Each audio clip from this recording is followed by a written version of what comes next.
So I've been watching a lot of 90210 lately. Miss Trying to make up for stuff you missed out on when you were 4? No. No. That was family viewing back in the day. Beverly Hills 90210 was family viewing. In the Boardine house? Yeah. There's no way. Yeah. All right. Yeah. So the Pluto has one of their channels is 24/7 Beverly Hills 90210. Okay. So it's something. It's like my go-to now when I want to throw something on. So I can get that. yeah. So it's pretty funny. Little 9-year-old. Oh, go ahead. No, it's especially funny because I'll watch watch an episode or two, and then come back like a day or two later, and they're in a completely different point in the. Yeah. So it's just trying to piece everything together. Wait. Like last I checked, Dylan and Brenda we're doing fine, and now one of them's got a drug problem, and it's all over. Yeah, dude. Yeah. I think everyone but Brandon had some sort of habit at some time on that show. It makes sense. Oh God, but yeah. So I was the younger cousin. I remember all my cousins, because I had all girl cousins. I was I had a boy cousin, but he was like 13 years older than me, so I'm not hanging out with him. But I remember all my girl cousins would watch that show, and when I would like hang out at their house, I would have to watch it with them. Yeah. And the only thing I enjoyed about that show was Jenny Garth. 9-year-old Matt loved Jenny Garth, so 39-year-old Chris still enjoys Jenny Garth. At one point, they had Jenny Garth and Tiffany Amber Thiessen on the show, and I'm like, dude, Kelly Kapowski is just as hot now as she was when I was I was on TikTok the other night. She was making some dish, and I'm like, all right, you're just like the coolest chick ever. So my wife is sitting. Here's the funny part. Like, I didn't watch Saved by the Bell, so most kids my age knew her as Kelly Kapowski. I knew her as Valerie on 90210, which is completely different. So we are not the same. Fair enough. It's funny you mentioned that you just watched it. Have you ever seen the show Storage Wars? Yeah. I freaking love that show, and there's a channel that is just Storage Wars all that. I leave it on for hours on end. It's my background noise when I'm working from home. Yeah. I love it. There's on Pluto there's of course there's the Impact channel still. Yep. But there used to be one for a short period of time. There was one that showed nothing but Teenage Mutant Ninja Turtles cartoons.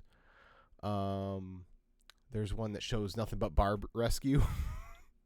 Yeah. Yep. So yeah, Pluto. I love that that's a nice little app to have.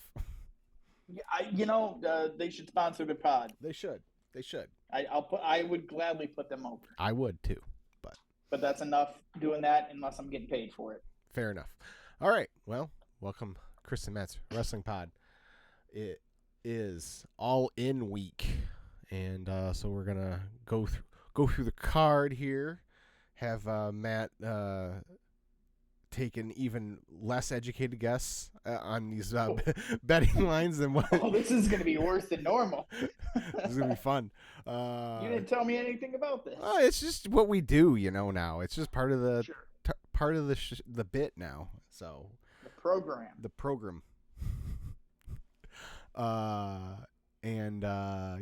So we're gonna do that. We're gonna debut a new segment today. And a couple other things. Lions, of course. We got to talk about Aaron James Judge as well. And then,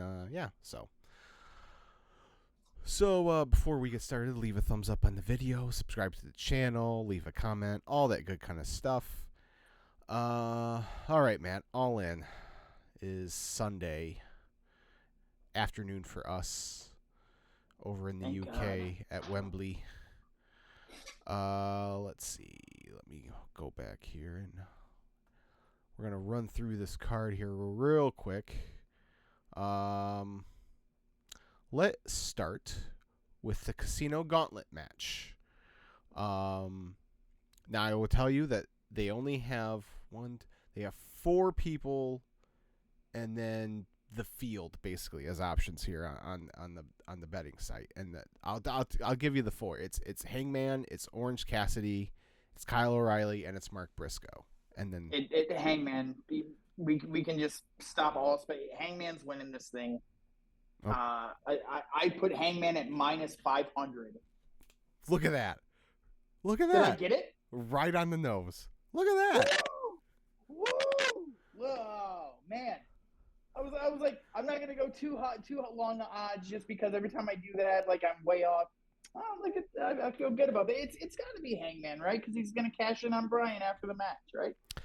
That's been some speculation. I don't know if that's how this thing works. But I mean, I guess it's wrestling. They can make it up as they go. But yeah, I mean that'd be one way to do it. Yeah, we'll get there. But yeah, I think Hangman's winning as well. But for Orange, go ahead. I was just gonna say Orange is plus 1,200. Kyle O'Reilly's plus 2,000. Mark Briscoe's plus 1,200, and any other is plus 170. Just plus 170. Yeah. I don't know who else. I mean, maybe they could debut somebody. Well, see, that's just it. They don't have anyone announced. They don't have very many people announced. Like, I don't even think Hangman is officially announced, unless I missed something. I mean, I saw something on Twitter today where he confirmed he's going to be in the match. So, okay. All right, cool. All right. Well, but it's Twitter. Who knows if it's a real account or not. Right. But I saw multiple things today. Right. Will Ricochet appear in the Gauntlet match? Yes. What they only have the odds for yes, which is weird, but okay. Minus 400. No, 1,000. So they're pretty confident he's going to show up. I mean, it came out today that he's signed. So yeah. That should be I figure he'll be on the show. Will he appear on the show? Minus 10,000. He's going to be there. Yeah. Is he in this match or not? I don't know. Because they do this thing all the time. They did it with, like, Leo Rush, where they're like, he's the surprise entrant. Everyone was all excited. And then, like, yeah, he was the entrant. And then it kind of flamed out. Now, obviously, Ricochet signed long-term.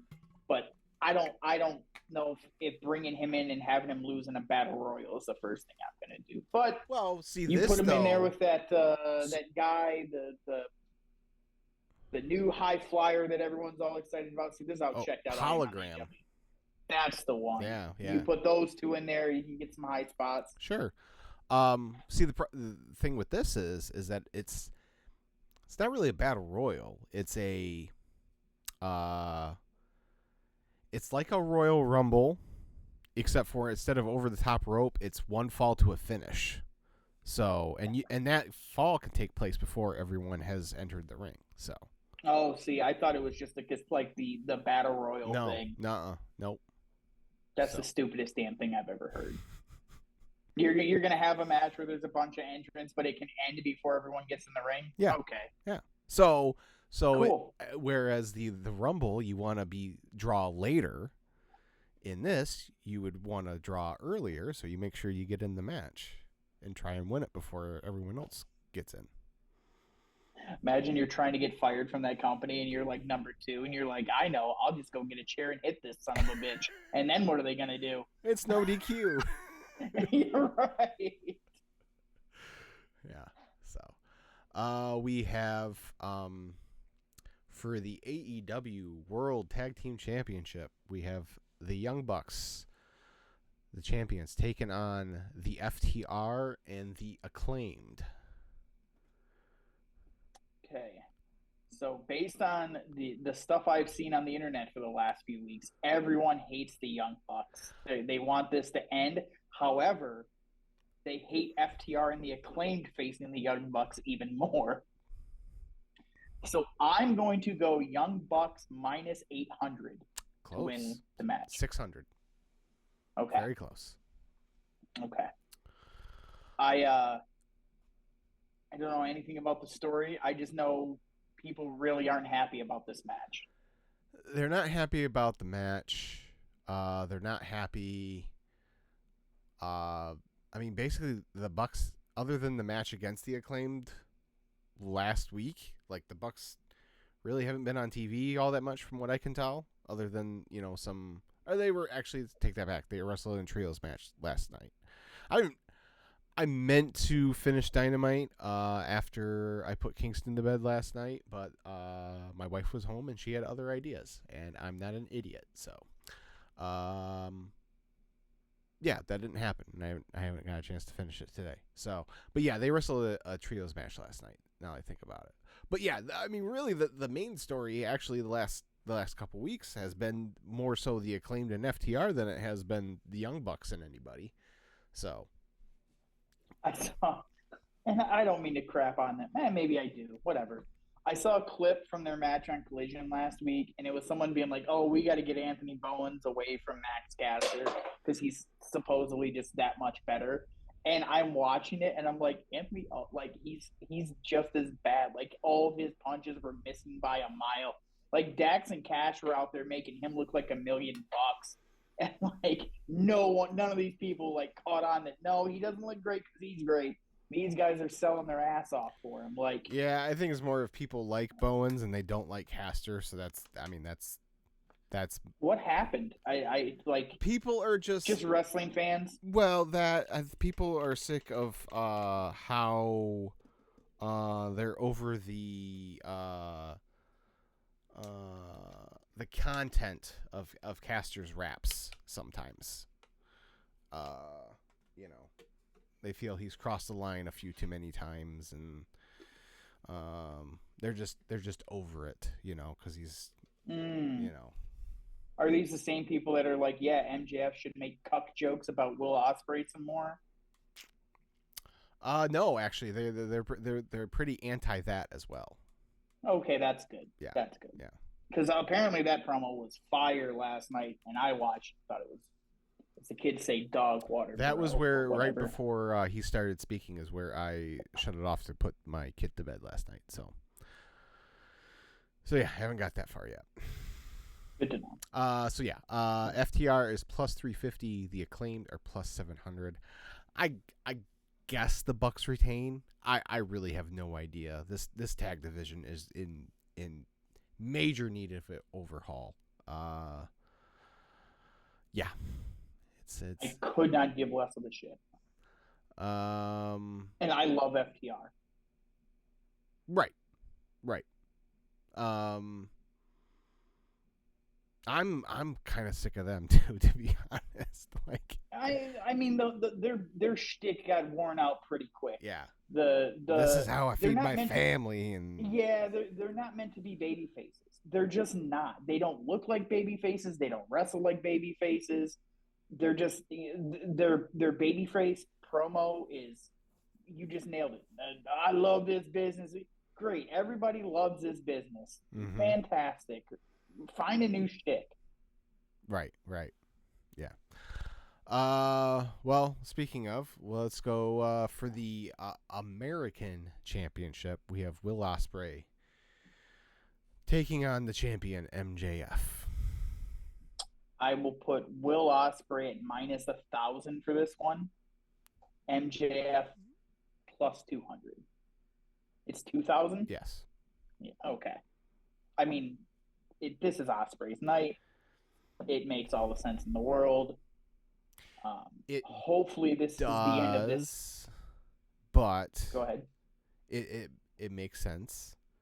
But do you really go through all that trouble of beating Ospreay and having MJF debut this new belt and all this kind of crap just to switch it back like a month later? I would. Yeah.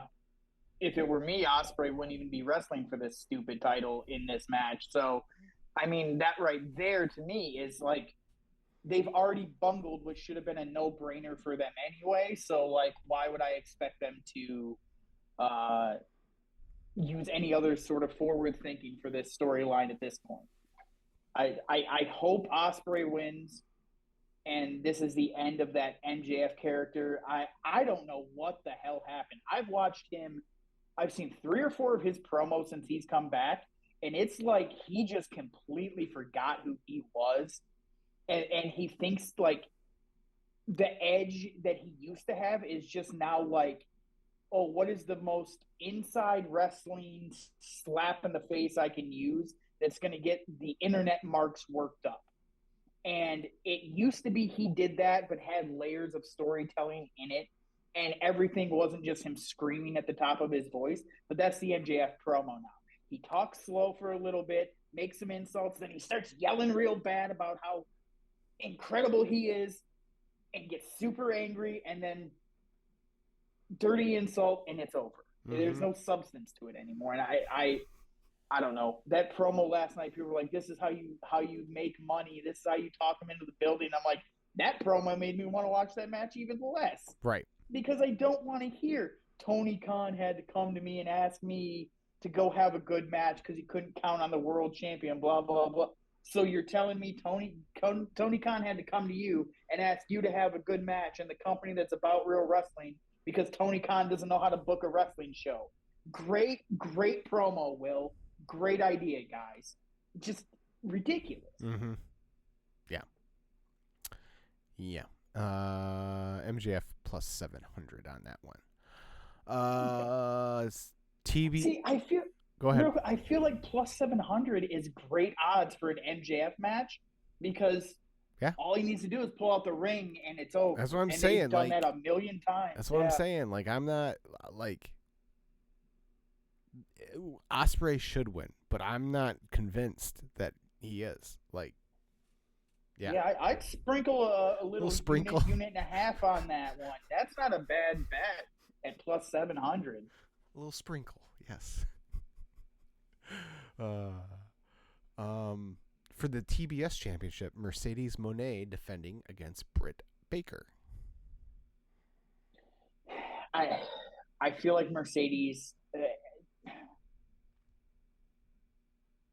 I feel like Mercedes probably wins here. It doesn't seem like an absolute slam dunk just because it's Britt Baker. She's been gone for a while, but also she just got suspended. So like, I don't know that they're going to put a belt on her right away. Give me Mercedes at minus 400. I was going to say, this is the biggest slam dunk so far of the card. Oh, really? Yeah. Oh, wow. It's Mercedes minus 3,000. Wow. Okay. And Britt's plus 900. Yeah, I don't see any way Mercedes loses. Yeah, it just doesn't seem like it would be that much of a foregone conclusion just because it is Britt Baker. Yeah. But nah, I mean, Mercedes is winning, so getting attacked. This cat is attacking my leg again. Like before we went on air tonight, my cat started messing with my leg. He just jumped up in this chair and did it again. This guy is causing all sorts of problems tonight. He's a cancer in the locker room. Start calling him Phil. Well, hey, we can't plan this any better. For the TNT Championship in a coffin match. Oh, cry me a river. Jack Perry defends the against jungle Darby jag Allin. off himself. Speaking of 90210. I assume Jack Perry's gonna win. Just because it with the way that from what I've seen of what they're doing with the storyline, it would just make sense that he's gonna retain at this moment. Darby's sort of bulletproof in AEW, and I heard he's being considered for a world title run. He's got a world title match at Grand Slam, so yeah. So I'm not expecting him to walk away with the title here. And seeing as it's a coffin match, you can theoretically have him lose without pinning him. Yep, the Elite can cheat, all that stuff. Give me Jungle Boy at minus 1,500. Close, minus 1,000. Darby is plus... Darby plus 400. 550. Okay. So Okay. yeah, I think Jack retains too. For the Also, you'll never convince me that nitwit made his own title. They had someone do all that stuff for him, and then he just stood in and filled in the scenes. I mean, I saw the video. It looked pretty convincing to me. Yeah, everyone else did the work, and they were like, "Okay, come here, moron. We're gonna have you tip." Never mind. I'm sorry. I mean, I'm getting too personal with it. I just don't like that kid. Fair. For the AEW Women's World Championship, Mariah May takes on the champion, Toni Storm. This is May huge, right? She has to be the overwhelming favorite here, right? She is the favorite. I would have thought this would have been the biggest no-brainer. I'd put her at -2,000. This feels like it has to happen. 1,500. Oh man, I keep missing them by just a little bit. Just a little here and there. Yeah, I mean, this has got to be it. This is got to be her time. This feels like an actual long-term storyline that they've had, and it's like worked perfectly. You know, and it's Mariah's time. Give her the belt and let her run with it. So, yeah, Mariah May -1,500, Toni Storm +600, and then yeah, okay, that brings us to wow, okay, they don't have the probably because you don't know the other team yet. Maybe I don't know. The trios ladder match. The trios ladder match isn't on here, but who cares? For the main event for the AEW World Championship title versus career, we have Swerve Strickland taking on Bryan Danielson. I don't know. I have no clue. Especially after the way they went off the air last night. I'm not ready to believe Bryan's done. Right. But also, all indications are Bryan's pretty close to being done. If he is done, and this is how they built it up, it's unforgivably bad how they've built up the end of Bryan Danielson, in my opinion.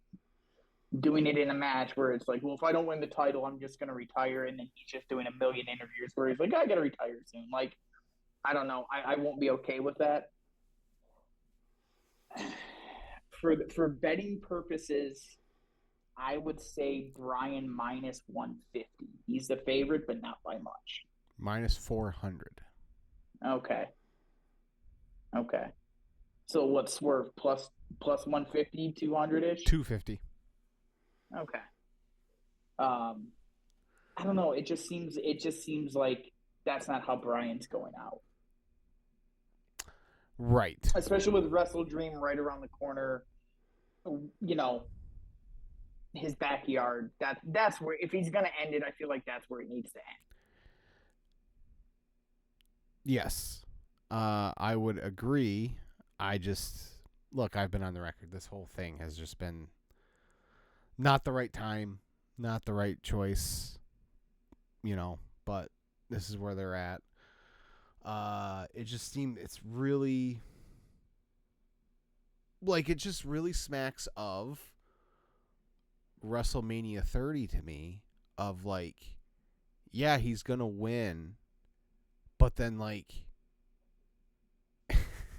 you could get, I mean, they're at least planning one. They already got one defense lined up at Grand Slam, like I said, against Darby.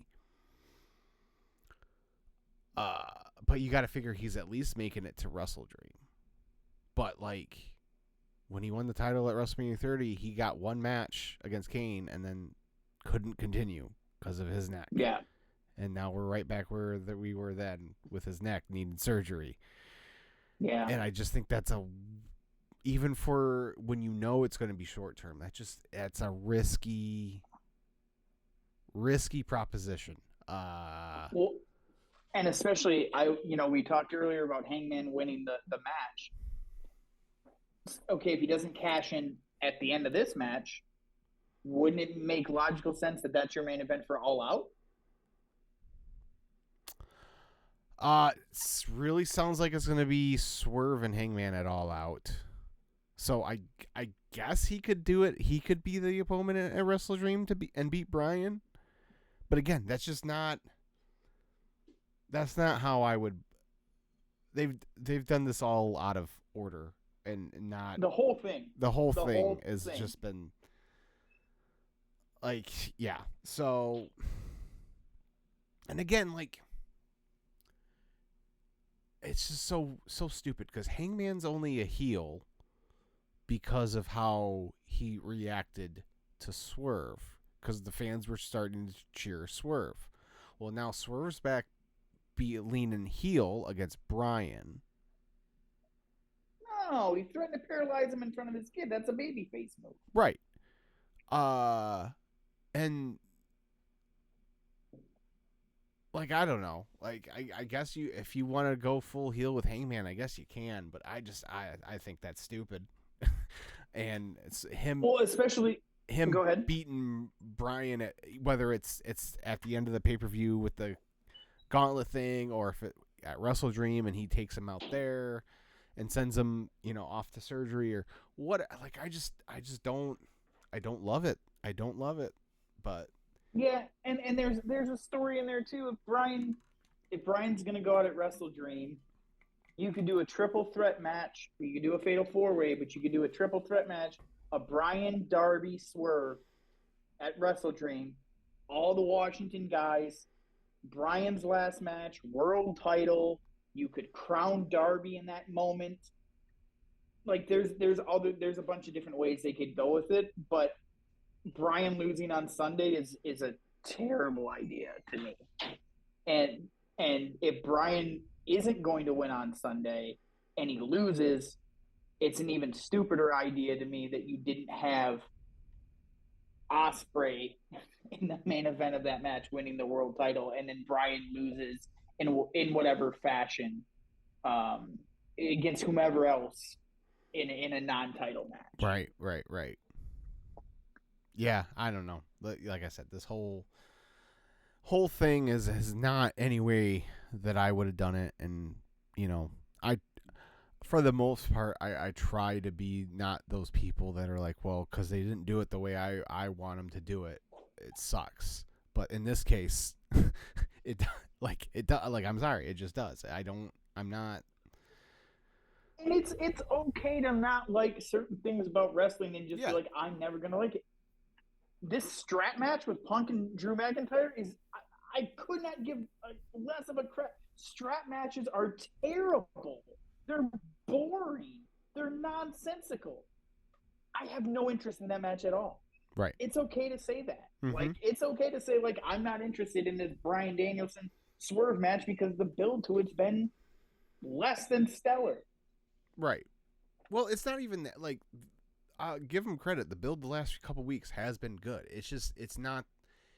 Like I said it, I think I said it a couple weeks ago. They've had 3 years to figuratively put a gun to Bryan's head and tell him, you're winning this world championship.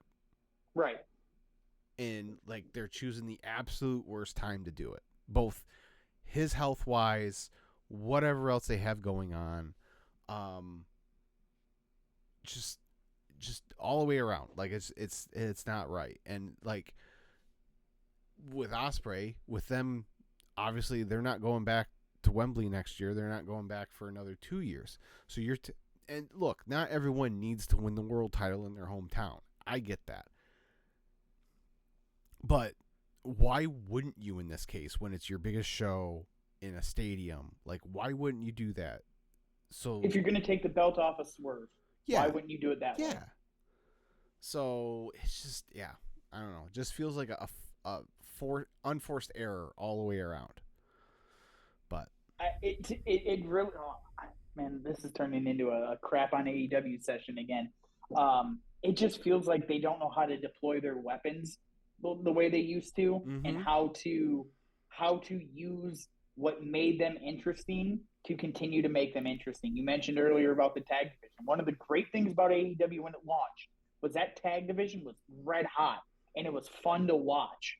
And they've just cooled it off, and now it's no one cares, and it's they talk all the time about being the alternative. That was a perfect way to be the alternative, and still highlight that this is the company that believes in wrestling, Mm-hmm.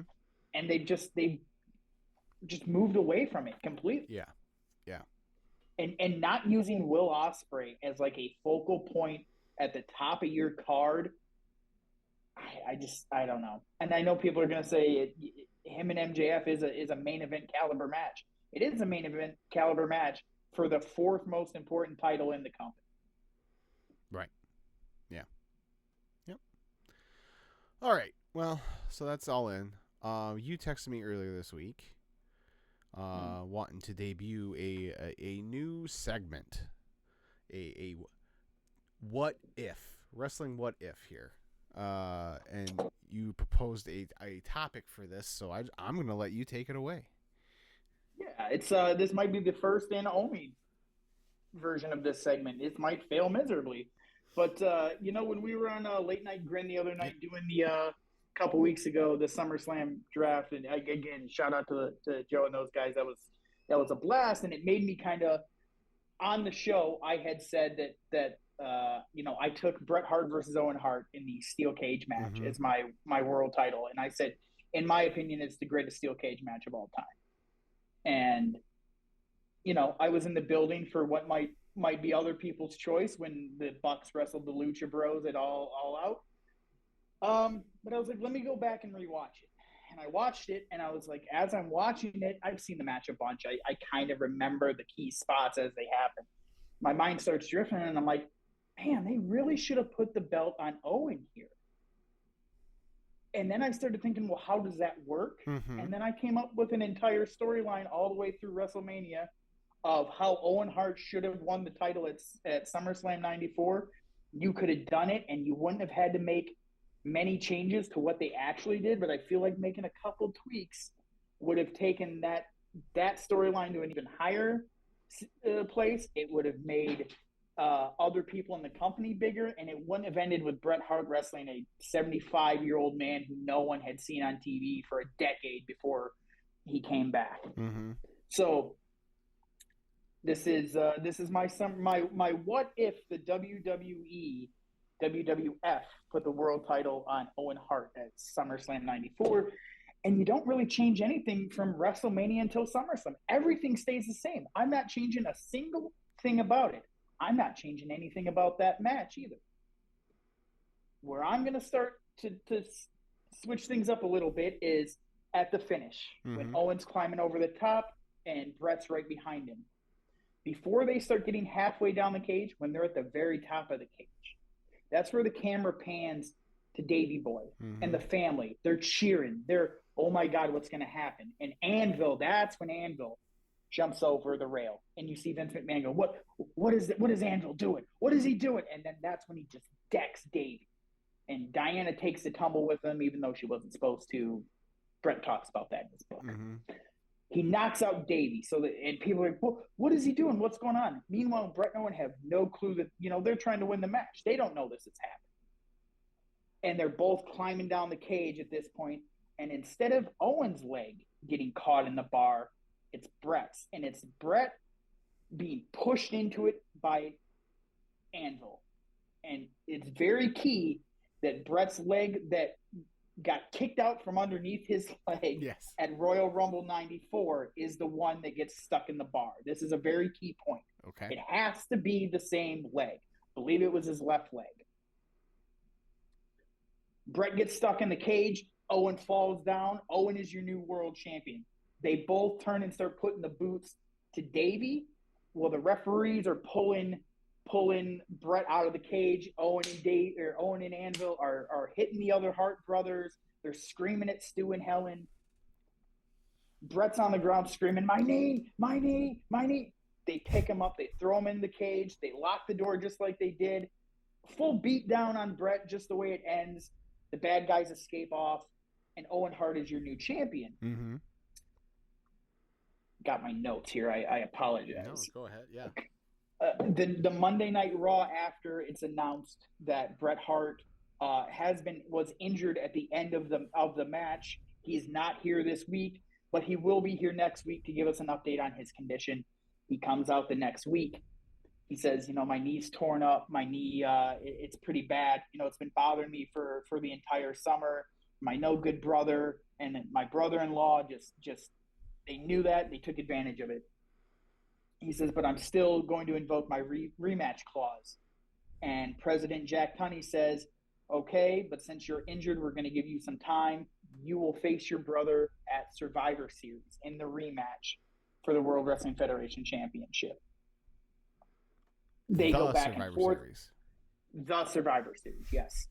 At the rematch, Owen says he will accept the match on the condition that is a throw in the towel match. So we're not even changing the match type because it is kitschy as it is, or kind of out there as it is for basically being a submission match.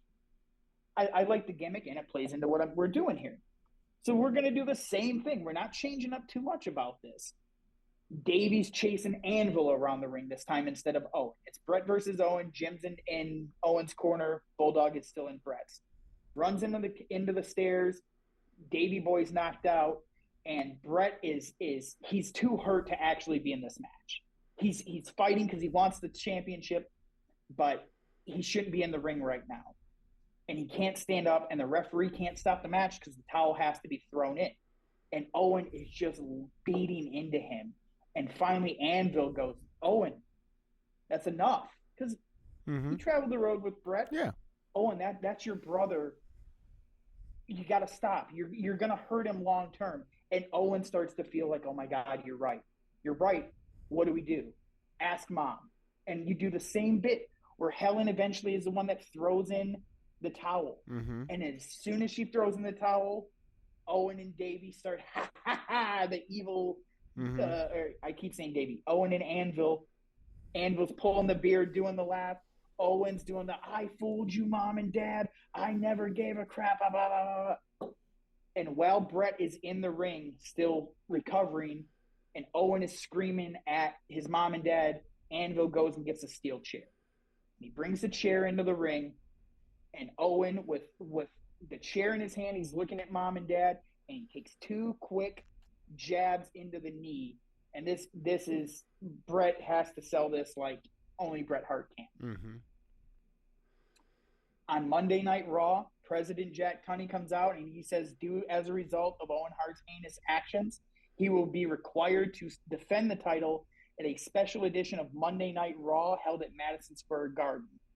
Now remember, we're booking this out in advance, and we've got a better story than Brett loses to 85-year-old man and then Diesel beats him at a house show. Okay, we were trying to capitalize on television and storytelling, and we're not going to do the title switch at a house show that nobody sees. And Jack Tunney says your opponent is going to be Diesel. So Diesel is still getting a world title match. He's still on this trajectory because he's left Shawn. We're not changing any of that. And if you remember, at King of the Ring 94, Diesel has Brett. At times looks like he has him beat. And then Anvil comes in and screws up the match and costs Diesel the world title. So he's got beef with these. The match starts, and Owen is just running his mouth the way he does. He comes to the center of the ring, and right as the bell rings, Owen goes, I'm the King of Hearts. Woo! Like he did. And as soon as he throws his arms up, kick to the stomach, jackknife powerbomb, 1, 2, 3. Diesel wins in 9 seconds. You're leaving this alone too. We're not looking to change everything here. And now Owen has to be like, this is garbage. I wasn't ready. I didn't even hear the bell ring. I want a rematch. This happens at the Royal Rumble. If you remember, the actual 95 Rumble is again Diesel versus Bret Hart. Yeah. And that match ends in a cluster of interference, and there's no real decisive winner. So again, we're gonna keep with how they did it, so to speak, without cheapening what happened in real life. Anvil gets involved. He's trying to help Owen. Davey comes out and chases him away, and obviously this opens up the path. This is where Brett finally returns. He costs his brother the world title. As part of his rematch clause, Jack Tunney has told Owen, if you lose this match, you do not receive another shot at the world title for as long as Diesel is champion. It does not matter. If you lose, it's it. Brett comes out, screws Owen, and that is finally Brett's first kind of one-up on his brother since this whole thing happened. And that leads us into a WrestleMania match. Bret Hart wins. He finally gets the win over his brother after losing at WrestleMania, losing at SummerSlam, losing at Survivor Series. He finally beats his brother. And the next night, Owen can go on and bring Yokozuna back into the company. Anvil doesn't have to be involved with this anymore. I don't know why he wasn't involved after this. I don't have the background on it, but the right, right. But Owen can bring out Yoko. They can beat the Smoking Guns for the tag title, and nothing has fundamentally changed in the big picture with WWE except for Owen Hart is a world champion now, a former world champion. Mm-hmm. So when he's in feuds with people in 1995, 1996, it's not just the King of Hearts, former King of the Ring winner. Two-time Slammy Award winner. Well, he wasn't a two-time Slammy Award winner in 96 yet either. Sure. But it's former WWF champion. And everyone knows it's a scam, cheap title reign, but that plays into the Owen Hart character. Diesel beats somebody who the fans actually hated and weren't just apathetic towards because nobody gave a crap about Bob Back. Right. So Diesel gets a win off of a big star. He still gets to fight Shawn at WrestleMania. And Bret Hart has a better match. Bret Hart and Owen Hart both had better stories going into WrestleMania 11 than what they ended up. And that is how I would have liked to have seen them book Owen Hart after SummerSlam 94. I like it. Thank you. My only minor thing is I don't think the WWF was in a position in 94 to run a Raw from the Garden. Maybe not. But you could still do it. It doesn't have. Because the title change happened at the Garden. Right. I'm they were running the Garden anyway, so you could. In keeping with the theme of we're not changing too much, we're just changing a little bit to make everyone better coming out of it.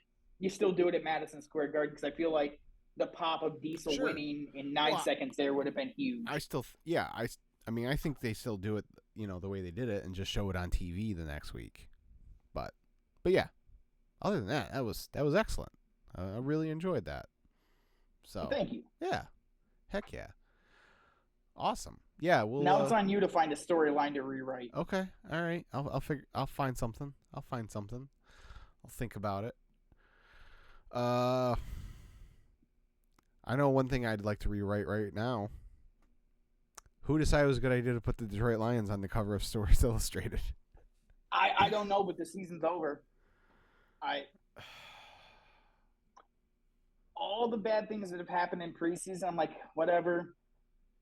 It's preseason. The cost of doing business. Yeah. Well, and it's the cost of doing business. Dan Campbell doesn't run soft camps. He wants his guys, playing hard out there. But I don't know how you overcome this. I mean, this is a tried and true, decades long jinx, curse, whatever you want to call it. Before there was a Madden cover jinx, long before there was a Madden cover jinx, there is the SI Jinx. And on top of that, they're calling for the Lions to win the Super Bowl in Sports Illustrated.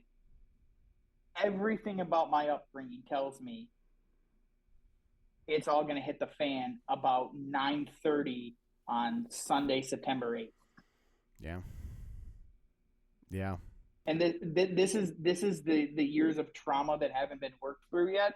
Of I just can't have anything nice when it comes to this team, because the minute I saw that, this photo slaps, this photo is fire. That photo just ended your season.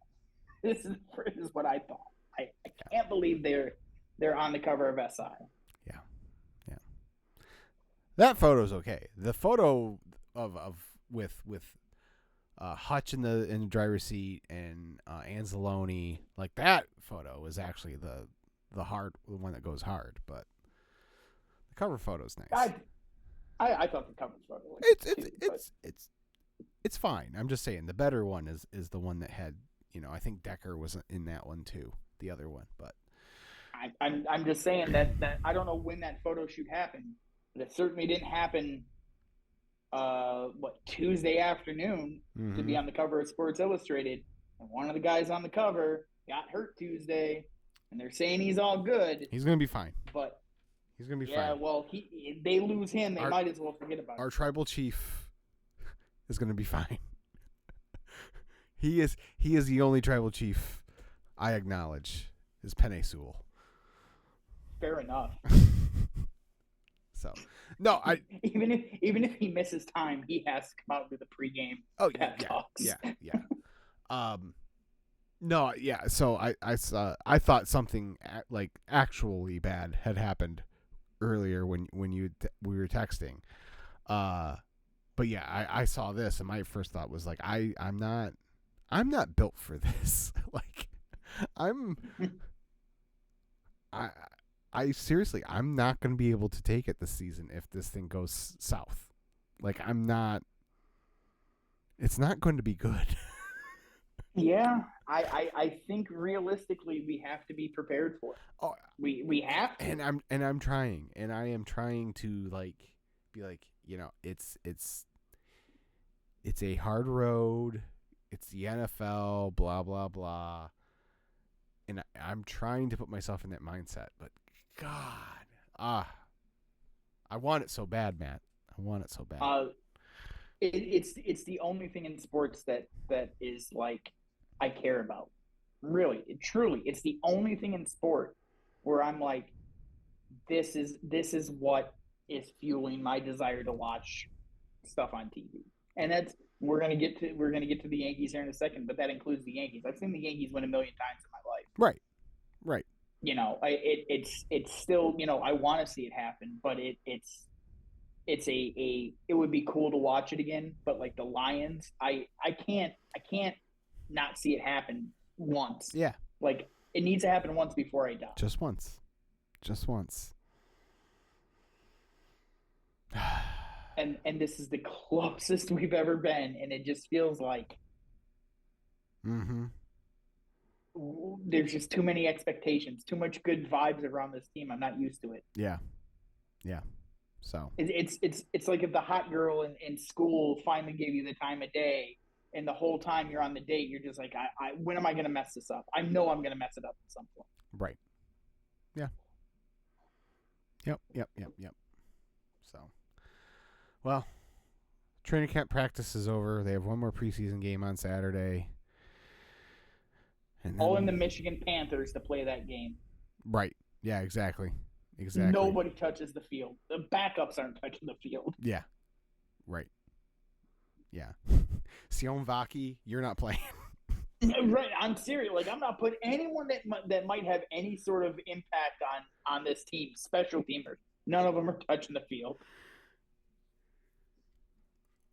Yep. So. Can you go down and just knee on the ball or take a knee on every single offensive play? Yeah, I mean, I don't know. We'll have to see. But well, speaking of the Yankees, is Aaron Judge going to do it again? I don't know that he's going to hit 62. But he's putting together the best offensive season I've ever seen. I mean, he's gonna get to 50 before his August is over. Yeah, I just before we hit record, I saw a stat. I think there's been 7 players that have hit 50 home runs, before the end of August, and he's at the back end of the list, but he's at 48 with 126 games into the season. So he's got 30, probably because he's missed a handful of games. He's probably got 30 games left to hit 15 more. Mm-hmm. He's hitting one every other game right now. Mm-hmm. Or 2 in a game like last night. Right, and then he hit one again today. Like it's unbelievable to see that. I mean, the only guy I've ever seen like this is Bonds, where it's like he comes up and you just expect him to either hit a bomb or hit a double. Like he's hitting like, what's he hitting, like 340 at this point? Like, yeah. not only is he on pace to have like a record-setting home run season, Yeah, but he's hitting like 340 while doing it.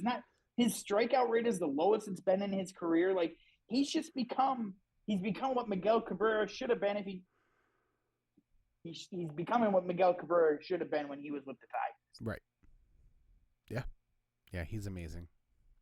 He's hitting 334 right now with 48 home runs, 118 RBIs, and an 1191 OPS.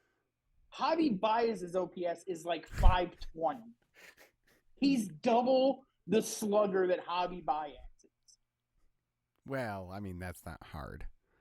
You're double the slugger that Javi Baez is, but it's insanity what he's doing.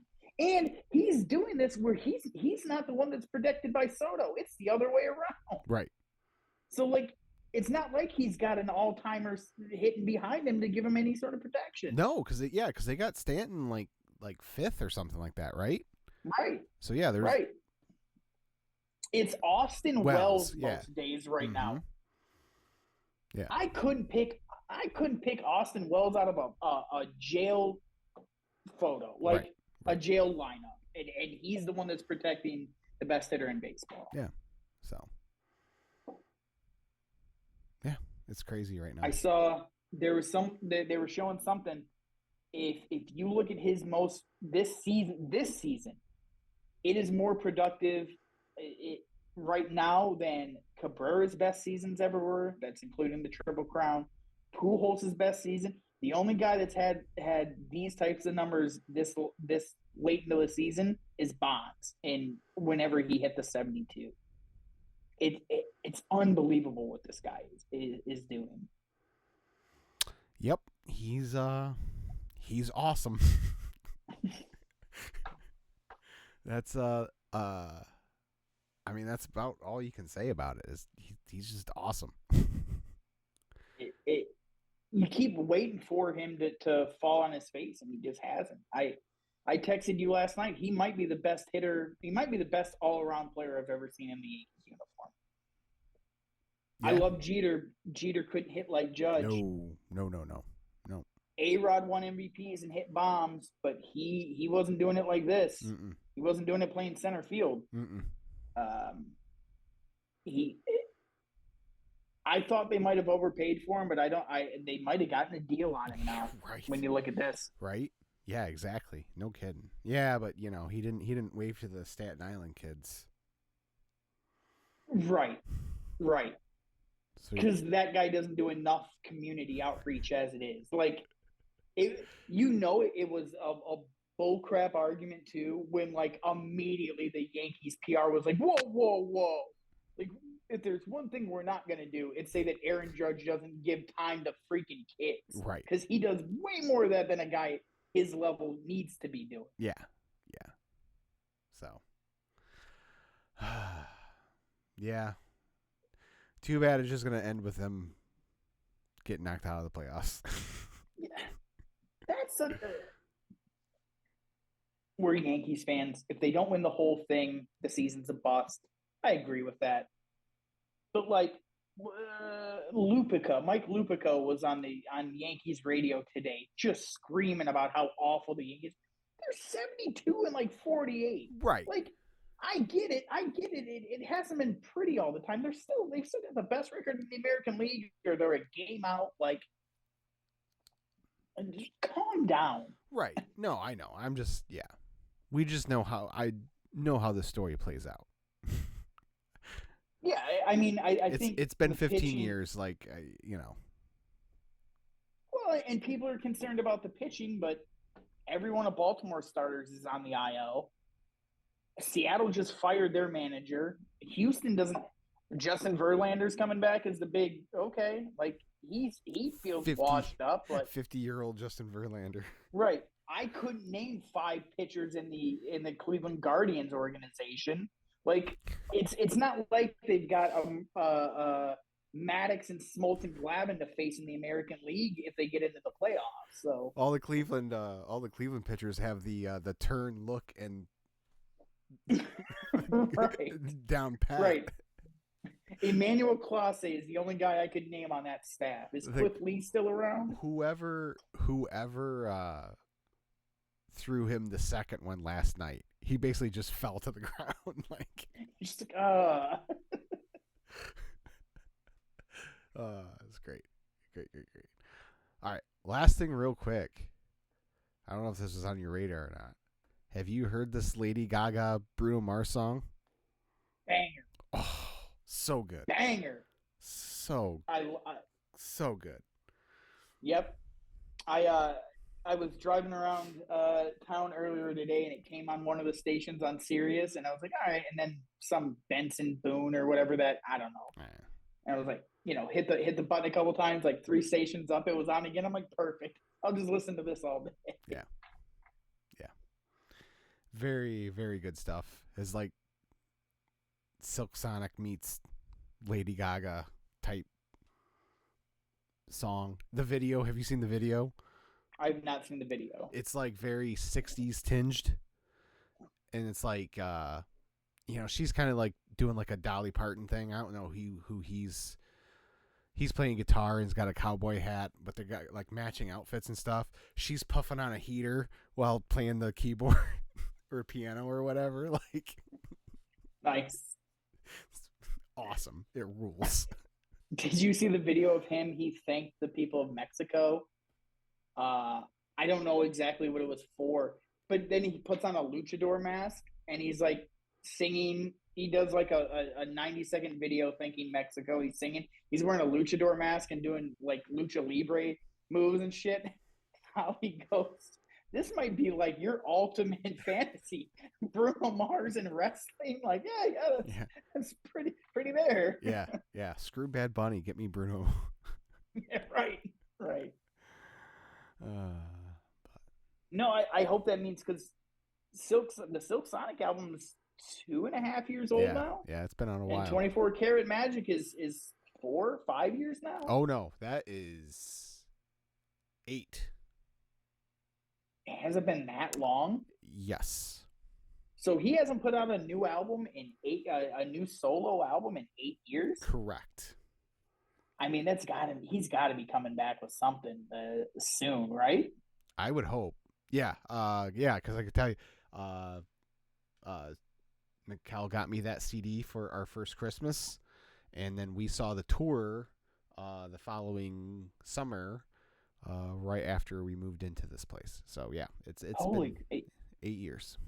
It has been, and it's been 3 on Silk Sonic. So yeah, I don't know. I feel there's that theory that artists can only make 3 great albums in a row, and then it all falls apart. His first 3 were incredible. Silk Sonic's, that might be. I mean, that would probably be a top 5 album all time for me. I absolutely love that Silk Sonic album. So I'm anxious to see him come out with some new stuff, but people also say like he's probably going to be washed. But I don't know. That song with Lady Gaga is banger. Sweet. So it's awesome. It was awesome. So, all right, everyone, that'll do it for this week. We'll be back next week. Maybe we'll be back. We won't be. Unless we record a different time. Okay. My daughter's making her debut on her high school color guard team, and the game is next Thursday night.